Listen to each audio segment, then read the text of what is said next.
The Super League saga rumbles on. On Wednesday, ESPN reported that UEFA were prepared to begin disciplinary proceedings against clubs that did not formally withdraw from the Super League that could result in a maximum of a 2-year ban from European competitions. On Friday evening, UEFA released a statement announcing reintegration measures for 9 of the 12 clubs involved in the Super League, including Manchester United, Arsenal and Chelsea, who agreed to, among other things, formally abandon the project and commit to UEFA competitions such as the Champions League.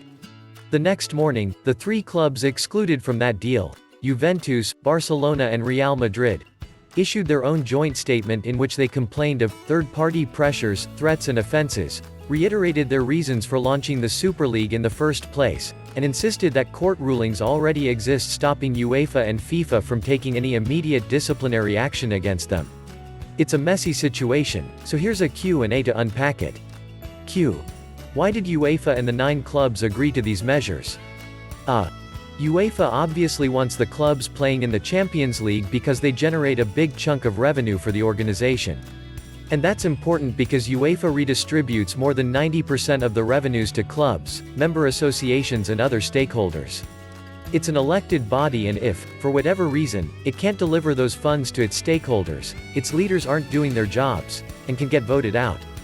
At the same time, UEFA couldn't just welcome the clubs back as if nothing had happened, with the risk of finding itself in the same position in a year or two. It was important that it get a firm commitment, and this agreement includes a €100 million, $120 million, fine if clubs seek to play in an unauthorized competition, like a future Super League. Plus, as a gesture of goodwill, the 9 clubs will contribute €15 million, $18.2 meters, in total for youth and grassroots projects and will be fined 5% of whatever they earn from UEFA club competitions for one season. It's hard to say how much that will be, and it will vary from club to club because it depends on performance and size of market, but it could be anywhere from €1 million to €8 million. That should add up to perhaps €30 million in total, which will also be redistributed. Q. Okay, so on average it might end up costing each of the rebel clubs maybe around €3 million to €4 million each. That doesn't sound like a lot. Is that why they took the deal? I think so.